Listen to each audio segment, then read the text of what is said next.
دوای هاتنی موچەی مانگی 6 بە تکا و ڕجا و چارەسەر نەکردنی گرفتەکان لە ئێستادا بەهۆی پابەند نەبوونی حکوومەتی ماوە بە سەرچووی هەرێم بەڕێکەوتنەکان و ڕادەست نەکردنی نەوت و داهاتی ناوخۆ مەترسی هەیە گرفت بۆ موچەی مانگەکانی 7 و 8 و دواتر دروست ببێتەوە.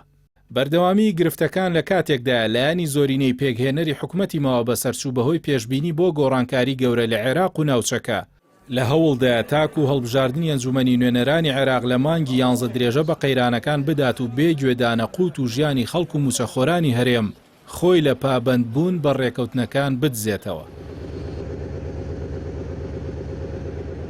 هاوکات حکوومەتی ماوە بە سەرچوو خۆی لە کێشەی گرێبەستی کۆمپانیا نەوتیەکان و قەرزی کۆمپانیەکان لەسەری دەدزێتەوە وای نیشان دەدات ئەوە کۆمپانیەکانن بە هەناردەکردنەوەی نەوتەوە پابەند نین.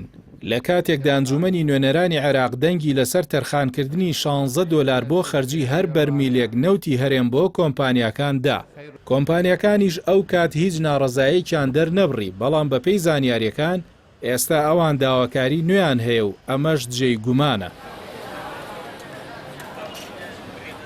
ئەوەشی زیانمەندی یەکەمی کێشمەکێشی نێوان حکوومەتی ناوەند و هەرێم و کۆمپانیەکانی دەرهێنەری نەوتی هەرێمە تەنیا خەڵک و موچەخۆران و بازاڕن کە هەر لە بنەڕەتدا 11 ساڵە بوونەتە قوربانی کێشمەکێشم و یاریەکە.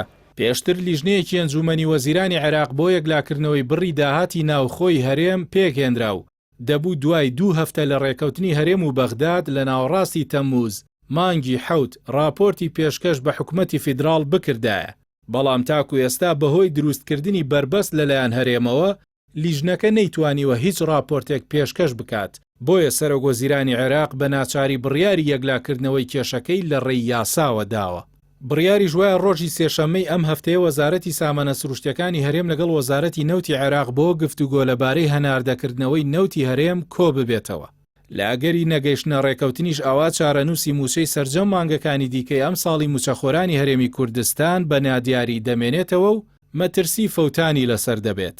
درێژبوونەوە و چارەسەر نەکردنی کێشەکانی نێوان هەرێم و حکوومەتی ناوەند لە کاتێکدایە ئەو شاندەی سەردانی بەغداد دەکات هیچ بڕیارێکیان بەدەست نییە.